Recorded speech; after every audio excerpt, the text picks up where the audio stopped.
Welcome to Friday Harbor Film Festival's Director Series, our monthly series of on-demand documentary films accompanied by Filmmaker Q&As. My name is Mark Kyle. I am the Friday Harbor Film Festival Program Director, and we will be discussing tonight the documentary short, The Hunt for the Asian Giant Hornet. So tonight I am joined by the director of the film, Jay Windland. Jay is a Seattle-based documentary filmmaker and photographer. Coming from a background in broadcast news, Jay went on to creating branded video content for companies like SpaceX and Redfin, as well as capturing stories for media outlets like Money Magazine and Discovery Science. In 2020, his documentary short, Vertical, The Future of Farming, won the Vitruvian Award for the Da Vinci International Film Festival, was a finalist at the New York International Film Awards, and was part of our Friday Harbor Film Festival. So Jay, it's great to have you here today. Thanks, Mark. It's really good to have you. We're going to also be joined by our moderator tonight. Our moderator tonight here is going to be Cynthia Brass-Borman. Cindy lives on San Juan Island and has a Bachelor of Science in Education from the University of Texas and a master's in entomology and nematology from the University of Florida. Cindy loves insect behavior and she loves beetles. In her free time, she enjoys photographing all sorts of bugs and documenting insect species found in the San Juan Islands. She has a blog, Bugging You from San Juan Island, and a Facebook page where you can send in bug photos for her to ID bugs of the San Juan Islands. Welcome, Cindy. Good to have you here too. Thank you. It's good to be here. So it's really good to have you both here to talk about this film. You know, I actually really love it that how short it is, because I've watched it several times and I've gleaned something new about it each time. One of the things I'd like to start off, Jay, before I throw it over to Cindy to ask you some more questions, can you just tell us a little bit about kind of the backstory? How did you get involved with this project? What was your passion? And then really, you filmed this and made it during COVID. So what was that experience like? Yeah, it was quite an experience. So, as you know, you mentioned, this project started, really the story kind of hit the United States about a year ago. And it was the sort of the height of the early pandemic, and everything had come to like a screeching halt. You know, people were spending a lot of time indoors. People weren't going out and doing a lot, and consequently they were consuming a lot of news. And we kind of talk about this at the beginning of the film, but you know, that was really the story for me as well. I was really interested in the news that was coming forward, and more so how it was sort of fueling a sort of like an internet hysteria, as the kind of the fear of these Asian giant hornets or murder hornets started to spread out. People from all quarters of the United States started coming forward and saying, "Oh, well, I have one of these, and I saw one of these the other day, and we've had these in my town for the last 5 years." And you know, uniformly across the boards, these people were misidentifying what an Asian giant hornet was, and there was just a sort of a sense of panic about it. And so that kind of drove me to find the curiosity to really understand what was the legitimate science behind it. And as I dug into that, I found kind of two things. One was that the science behind it was actually really cool. There was a lot of very forward-thinking, innovative, new approaches to tracking and attempts to contain the species, things that hadn't really been tried yet.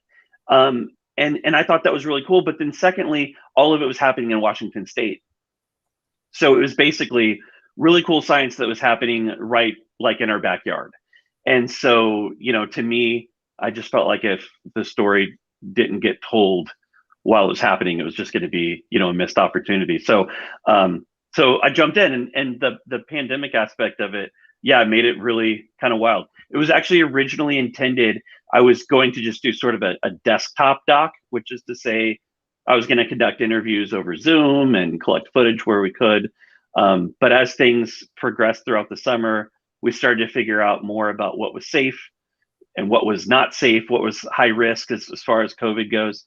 You know, we figured that filming outdoors was something that we could do. And so we had the opportunity to go out and meet some of the people that were working on this. And I'm so glad for the opportunity to have done that. Because I was really, I had a lot of fun doing it. So that's kind of how it came to be. I think that's wonderful. I really enjoyed watching your film too, Jay. I had a couple of questions for you this afternoon about the film. So what can you tell us about how your views might have changed in learning about the murder hornet? Yeah, absolutely. Yeah, and coming into it, I'm sort of a lifelong learner, and I have an interest in science, but not a background. So, my kind of view was the same as almost everyone else was, which was just intense curiosity, wanting to find out what was happening, and kind of a care about our ecosystem, about our food chain, and just the natural environment. And what I really, I think the biggest thing that I kind of came away with was sort of an understanding of really what an invasive species really is. Fun fact, actually, for anyone who isn't already aware, today is the first day of National Invasive Species Awareness Week. So it's totally fitting that we're here talking about this today. And of course, there's a week for everything these days, but this is the week to be aware of invasive species. So, one of the things that I learned was that 1/3 of the animal extinctions that have occurred in the last 500 years have been directly tied to invasive species. So, when we're concerned about a species showing up from somewhere, there's a fundamental reason. And I think in the process of this, I expected to dig in and find more about hornets and about this hornet in particular, but it kind of expanded to really understanding the crux of what an invasive species is, and really this kind of idea that there's kind of it's easy to thinking of an animal as good or bad, or a good species or a bad species, but in reality, there's no such thing. There are simply natural systems that are in balance, and there are natural systems that are disrupted, and that happens because of the actions of humans. And there is no other force on Earth that's capable of making such drastic changes to the natural environment as what we do as humans. And so there's a big responsibility that goes with it. And so, that shift of like, oh, well, this is a good bug or a bad bug or a good this or that. It really, it was really eye-opening. And I hope that comes across to the viewer that's, watching the film, and we just kind of open our eyes a little bit more to how our natural world works. I think that's the most fantastic answer. I like how you answered that question. And I share your view that there are really no good or bad bugs at all. They all have a role in our ecosystems. I had done some reading when all of this murder hornet sensationalism came up, and found that in Japan, they're actually considered a delicacy, and they have festivals centered around the murder hornet. They make drinks from them. They make special powders, and they dress up. They have anime dressing up like murder hornets. It's quite a celebration. But again, I think that the film is showing what our response is to these here with the Washington State Department of Agriculture and USDA APHIS. And I wanted to point out for viewers that, as Jay mentioned, there's a lot of mistaken identity. A lot of people think they see a murder hornet when in fact they don't. So I believe they have a website that you can go to through USDA APHIS, where you can look at pictures of the murder hornet along with several other insects that closely resemble this, but that are quite harmless. My next question for you, Jay, would be, what would you tell people who think they may see a murder hornet? That's a good question. And I'm by no means the official source of information on this, but I have read the guidance from the Washington State Department of Agriculture that essentially, it boils down to, first of all, don't panic, don't try to capture it. If you can safely, get a photo of it, and by all means report it.